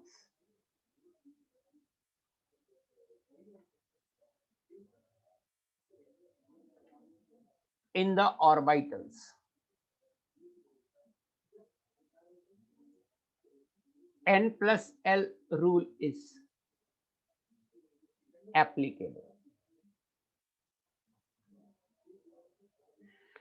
electron के भरने के लिए हम n+l रूल लगाते हैं जब भरना हो, extra electron, negative ion.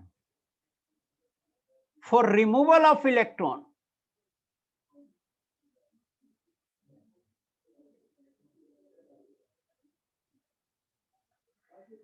we do not use n+l rule. n+l rule से हम इलेक्ट्रॉन को भरते हैं, इलेक्ट्रॉन को निकालते नहीं है n+l रूल से। We always remove electron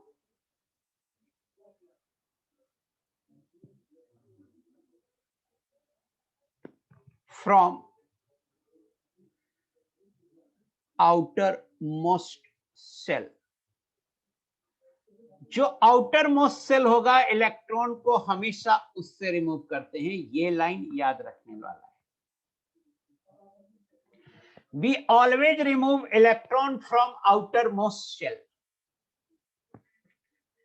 We always remove electron from outermost cell.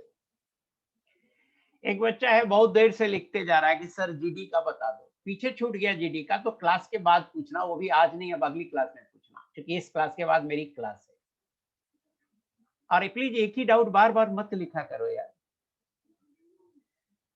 Relevant नहीं होता तभी मैं ध्यान नहीं देता। इलेक्ट्रॉन हमेशा हम कहां से हटाते हैं? तो आउटर मोस्ट सेल से हटाते हैं। तो मैं अभी पहले समझा दूं आपको कि आउटर मोस्ट सेल या पेनल्टीमेट सेल या एंटी पेनल्टीमेट सेल किसे कहते हैं। तो ये किसी भी एटम या आयन का न्यूक्लियस है। ये मान लो फर्स्ट सेल है, ये सेकंड सेल है, ये थर्ड सेल है, ये फोर्थ सेल है। इसके बाद मान लो इलेक्ट्रॉन किसी सेल में नहीं है, तो जिस सेल में इलेक्ट्रॉन सबसे लास्ट में होगा उसे बोलेंगे आउटर मोस्ट सेल। ये मान लो इसका नाम है nth सेल, ये है n-1th सेल, ये है n-2th सेल, और ये है n-3 सेल। जैसे मान लो ये n बराबर 4 है, तो ये n बराबर 3 होगा, ये n बराबर 2 होगा, ये n बराबर 1 होगा। तो जो सबसे बाहर में सेल है उसे अपन बोलते हैं, ये वाला सेल nth सेल को बोलते हैं आउटर मोस्ट सेल।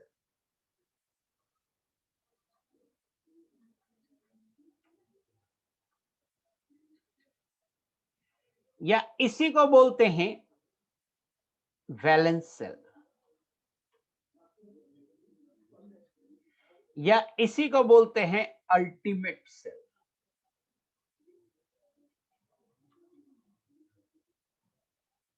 और ये है कौन सा? nth shell. जो इसके अंदर वाला सेल है इसको बोलते हैं पेनल्टीमेट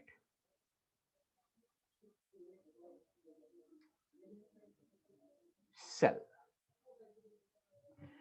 जो उससे भी अंदर वाला है, जस्ट अंदर वाला, सबसे आउटर सेल के अंदर वाले को पेनल्टीमेट सेल, और उसके भी अंदर वाले को बोलते हैं एंटी पेनल्टीमेट सेल।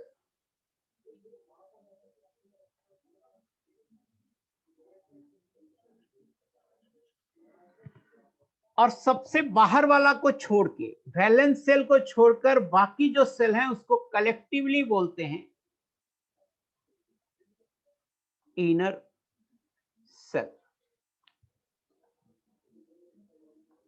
सबसे बाहर वाले छोड़कर बाकी जो भी सेल हैं उसे बोलते हैं इनर सेल। मेरा रिक्वेस्ट है आप सिर्फ इतना बताइए कि आउटर मोस्ट सेल किसको बोलते हैं, पेनल्टीमेट सेल किसको बोलते हैं,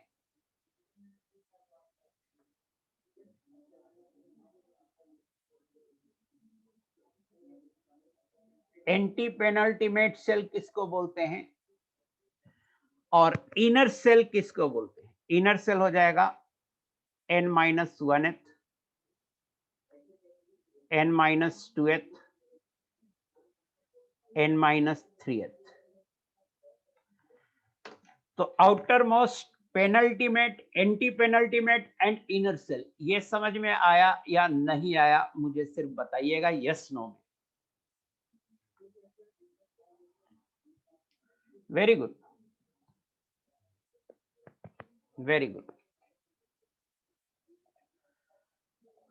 अब देखिए यहां भी बच्चा एक नो लिख देता है, अमन।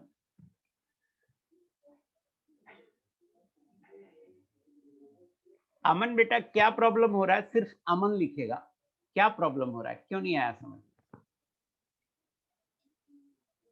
मुझे नहीं लगता है कोई प्रॉब्लम होगा। अमन साहू तो वेरी नाइस लिख दिया, ऊपर एक अमन है उसने नो लिख दिया। अमन साहू ने बोला सर अच्छा आ रहा है, आना ही चाहिए, ध्यान नहीं देगा तभी नहीं समझ में आ रहा है, अदरवाइज न्यूक्लियस है बेटा, और ये एक्स्ट्रा न्यूक्लियर पार्ट है, एंटी पेनल्टी सेल के अंदर वाला सेल। एंटी पेनल्टी सेल के अंदर वाला सेल फर्स्ट सेल है, उसका कोई नाम नहीं है, बस n-3th सेल बोले।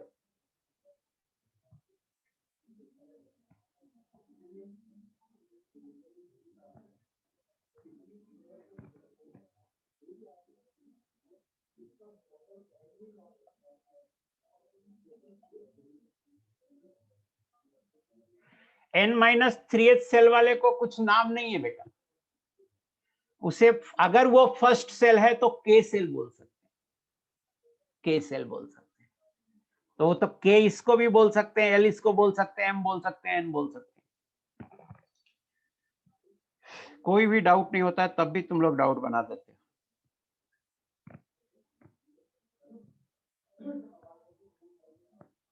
अब देखो इलेक्ट्रॉनिक कॉन्फ़िगरेशन लिखते हैं,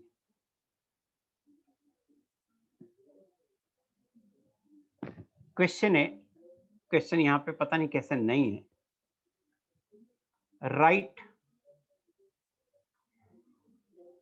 इलेक्ट्रॉनिक कॉन्फ़िगरेशन ऑफ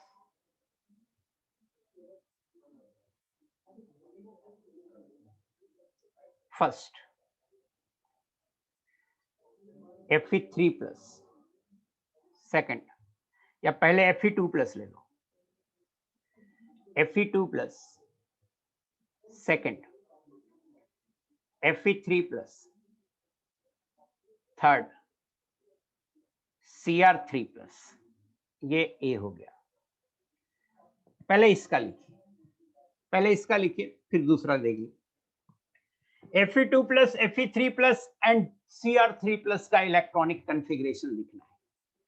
तो देखिए मैं समझा रहा हूं, आयरन होता है 26 और 2+ है, तो कितना इलेक्ट्रॉन हुआ, अगर 2+ नहीं होता तो 26 इलेक्ट्रॉन होता, 2+ होने के कारण 2 इलेक्ट्रॉन घटा दिए, 24 इलेक्ट्रॉन, 24 इलेक्ट्रॉन है। देखिए मैं इसका एक इलेक्ट्रॉनिक कॉन्फ़िगरेशन लिख रहा हूं, आर्गन लिख दिया 18 हो गया, इसके बाद पहले 26 लिख देता हूं, 4s2 लिख दिया 20 हो गया, 3d6 लिख दिया 26 हो गया। ये होता, ये किसका है, ये आयरन का है, आयरन 2+ का नहीं है, ये आयरन का है। अब हमें इससे 2 इलेक्ट्रॉन निकालना है, तो 2 इलेक्ट्रॉन हमेशा आउटर मोस्ट सेल से निकालेंगे, तो आउटर मोस्ट सेल ये है आउटर मोस्ट सेल, ये है आउटर मोस्ट शेल। तो यहां से 2 इलेक्ट्रॉन आप कट कर दीजिए। तो जब 2 इलेक्ट्रॉन आप निकाल देंगे तो Fe2+ का कॉन्फ़िगरेशन हो जाएगा आर्गन 18 3d6 4s0। मुझे तो सिर्फ ये बताइए कि आयरन 2+ का आपको इलेक्ट्रॉनिक कॉन्फ़िगरेशन समझ में आया या नहीं आया? Yes no? अब बोलिए कोई डाउट है? अगर किसी को नहीं लिख रहा है, सत्यम यादव नहीं लिख रहा है तो बताओ कि क्या डाउट है। युवराज शेखर भी नो नो नो लिख रहा है।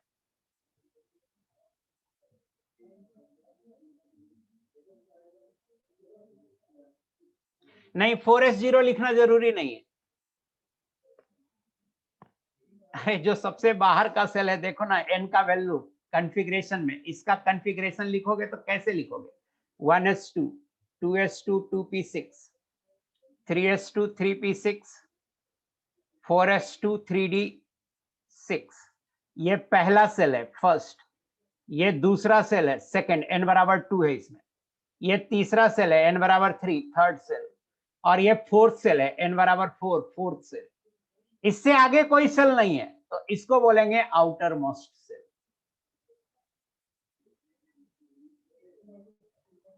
n का जो हाईएस्ट वैल्यू होगा उसे बोलेंगे आउटर मोस्ट सेल। Fe2+ में थर्ड है, 3d है आउटर मोस्ट सेल। अच्छा, मैं समझ गया क्या डाउट हो रहा है।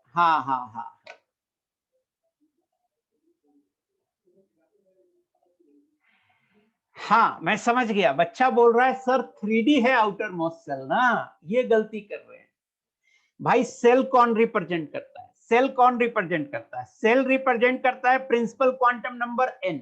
मैं समझ गया डाउट, बहुत बड़ा डाउट हो रहा है यहाँ बच्चे को, ध्यान देना। एक बच्चे को मैंने देखा कि वो लिखा sir 3d outer most shell है ना। नहीं, 3d आउटर मोस्ट सबसेल है। शेल हमेशा प्रिंसिपल क्वांटम नंबर से मेजर करते हैं, तो प्रिंसिपल क्वांटम नंबर 3d में n का वैल्यू 3 है, अब 4s में n का वैल्यू 4 है, तो n का वैल्यू जो बड़ा होगा वो आउटर मोस्ट सेल होगा। So outer most shell 4s है। बहुत ही बड़ा डाउट हो गया तुमको, तुम बहुत पहले का बहुत सारी चीजें नहीं समझे हुए, जिसके कारण दिक्कत हो रही। आउटर मोस्ट सेल 4s है, पहला पॉइंट तो ये। सुजीत गुंड, मुझे खुशी आ रही है आपने जो पॉइंट लिखा वो देख के कि क्रिस्टल क्लियर अब समझ आया सर कि आपने क्यों ऐसे इलेक्ट्रॉनिक कॉन्फ़िगरेशन लिखा था पहले। हाँ मैं क्यों लिखा था उस समय, मुझे परेशान कर रहे थे तुम जबरदस्ती, 10 मिनट खराब किए थे। अब समझ में आ गया होगा कि मैं ऐसे इलेक्ट्रॉनिक कॉन्फ़िगरेशन क्यों लिखा था। एक सेल वाले एक साथ, एक सेल वाले एक साथ, ताकि मुझे आयन का लिखने में कोई दिक्कत ना हो। वेरी गुड सुजीत गुंड, बहुत सही बेटा, मजा आ गया आपके ये लिख के, थैंक यू। सो जिनको आउटर मोस्ट सेल में डाउट हो रहा है कि 3, बच्चा ऐसे सोच रहा है ना कि 3d में लास्ट में गया इलेक्ट्रॉन, तो 3d आउटर मोस्ट सेल है। नहीं, 3d आउटर मोस्ट सब सेल है। और देखिए मैंने क्या लिखा, for removal of electrons we do not use n+l rule, we always remove electron from outer most shell. 3d तो n+l से आ रहा था ना, हम तो सेल देखेंगे प्रिंसिपल क्वांटम नंबर से देखेंगे। सेल सिर्फ प्रिंसिपल क्वांटम नंबर यूज करता है, प्रिंसिपल क्वांटम नंबर जिसका हाई होगा वो सबसे आउटर मोस्ट सेल होगा। आई होप मेरी बात समझ में आ गया था। देखो एक इंपॉर्टेंट डाउट इसमें अभी आया, अगर मेरी नजर नहीं पड़ती, इतने बच्चे लिख देते हैं आलतू फालतू, अगर मेरी नजर नहीं पड़ती तो ये डाउट मैं क्लियर नहीं कर पाता। सो जो जेन्युइन डाउट है वो लिखा कीजिए। आपको पता नहीं चलता है, मैं मानता हूं आपको पता नहीं चलता है जेन्युइन डाउट क्या आता है। वेरी गुड बेटा। और सुजीत गुंड ने तो जो लिखा मुझे उससे समझ में आ गया कि इसका सब कुछ क्लियर हो गया, एकदम सही लिखा इसने। इसने लिखा कि सर आप समझ में आया, आप इलेक्ट्रॉनिक कॉन्फ़िगरेशन ऐसे कैसे लिखते थे। वेरी गुड बेटा, आप एकदम लिंक में जा रहे हो। आउटर मोस्ट सेल में अभी भी किसी को डाउट है?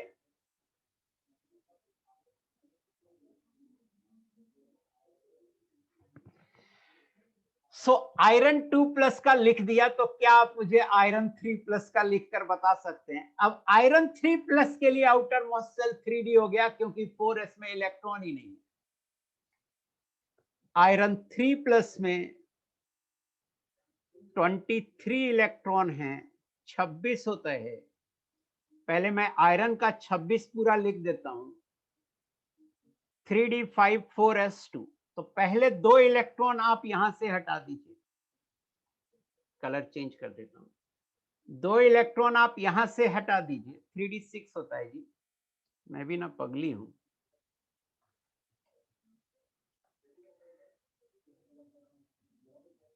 और 1 इलेक्ट्रॉन आप यहां से हटा दीजिए, इसको कट करके 5 कर दीजिए। तो जो आंसर होगा आयरन 3+ का, वो होगा आर्गन 18 3d5 4s0।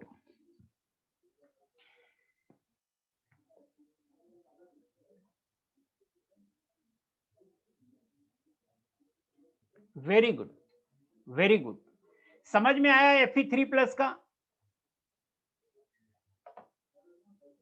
Cr3+ का लिख के बताइए भाई। 3 बार मैं बोल चुका हूं, 4s लिखना जरूरी नहीं है, 4s0 लिखना जरूरी नहीं है, 3 बार बोल चुका हूं।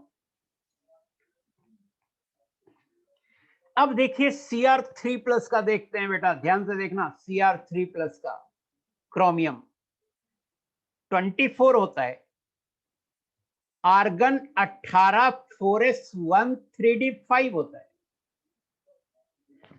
आप क्या कीजिए, 1 इलेक्ट्रॉन 4s से निकालिए, एक तो निकल गया। 3 इलेक्ट्रॉन निकालना है तो 21 इलेक्ट्रॉन रखना है, और 2 इलेक्ट्रॉन आप यहां से निकालिए, तो 5 को 3 कर दीजिए, तो ये हो जाएगा Cr3+ का आर्गन 18 3d3 4s0। बार बार बच्चा पूछता है सर 4s0 लिखना जरूरी है क्या? नहीं जरूरी है, नहीं लिखो ना यार, मेरा मन करता है लिखने का, मेरा मन करता है लिखने का, क्योंकि उससे मुझे लिखना भी मतलब मुझसे सारा चीज लिखना मुझे कंफर्टेबल लगता है। आप नहीं लिखो ना, 0 इलेक्ट्रॉन है, क्यों लिखेंगे? वो क्या रहेगा तो क्या करेंगे वो आगे बताएंगे ना। अभी देखो ना, अभी आएगा तो पूछना। एक क्वेश्चन और लेते हैं बेटा।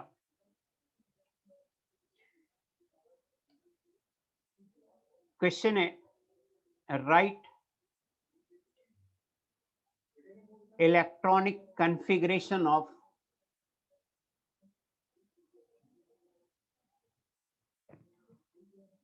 पहला O2-, दूसरा N3-, तीसरा Cl-।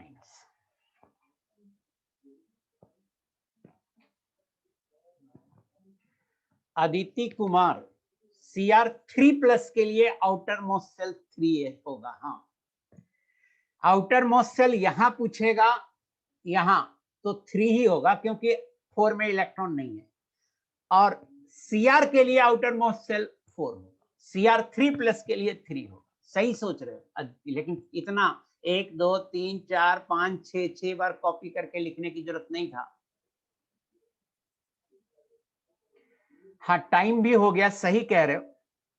तो ये वाला आप होमवर्क ले लो, और अगली क्लास में मैं इसको कराऊंगा। सही में टाइम हो गया और मेरी नेक्स्ट क्लास है, नेक्स्ट क्लास नहीं होता तो मैं ये करा के जाता। सो अगली क्लास में करेंगे इसको आप होमवर्क ले लीजिए।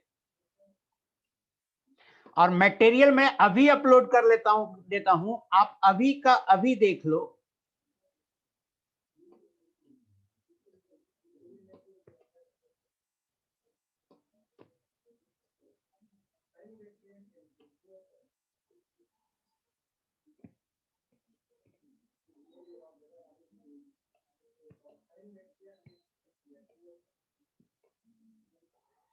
कितना मैं ले आता हूं और इन लोग को पढ़ा नहीं पाता हूं, केवल डिस्टरबेंस के कारण।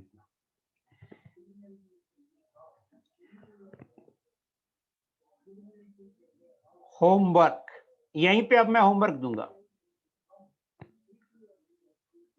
डीपीपी नंबर 2, डीपीपी नंबर 3, ये दोनों आपका होमवर्क है। डीपीपी बोल रहा हूं, रेस बोलूं, सॉरी, रेस।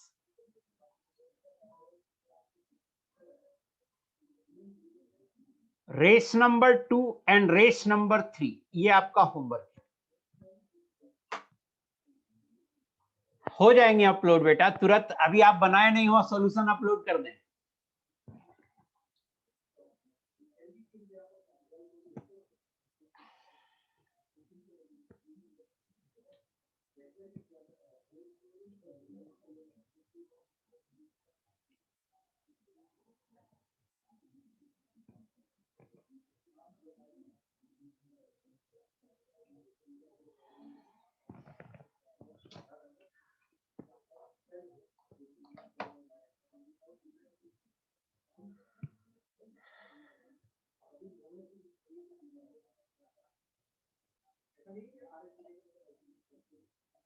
आज मैं कोई बात नहीं कर पाऊंगा आपसे चैटिंग, क्योंकि अभी इसके जस्ट बाद मेरी क्लास है, तो आज मैं कोई बात नहीं कर पाऊंगा।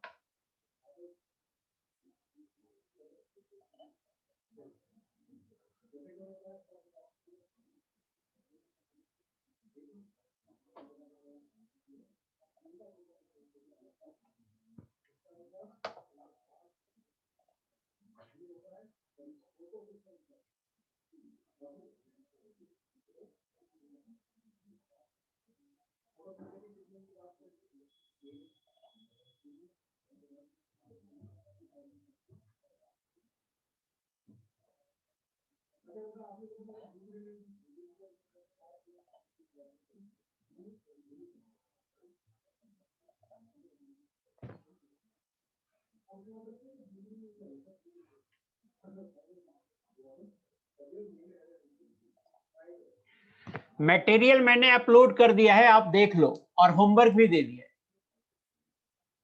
11th का क्लास नहीं है बेटा, लीडर 13th 12th पास बच्चों का है, लीडर बैच का है। नहीं, व्हाट्सएप पे मैं नहीं भेजूंगा, अलाउड नहीं है। मटेरियल तो आप यहीं से उठाओ।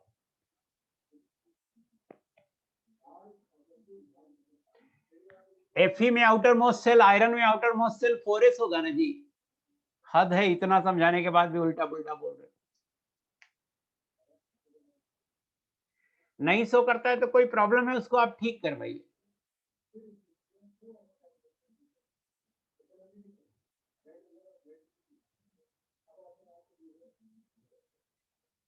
पर्सनल बात नहीं करूंगा, ऐसे भी मेरी क्लास है। सो बाय एवरीवन। मुझे आप ये बताओ, आपको मटेरियल दिखा या नहीं दिखा, ये बताओ। अपलोड कर दिया, कोई एक बच्चा बता दो, तो एक बच्चा को भी हो जाएगा तो सही। यस, एक बच्चा लिख दिया यस, तो काफी है। आकाश गुप्ता नहीं, नो लिखते रहो, आपको मटेरियल तो यहीं से लेना है।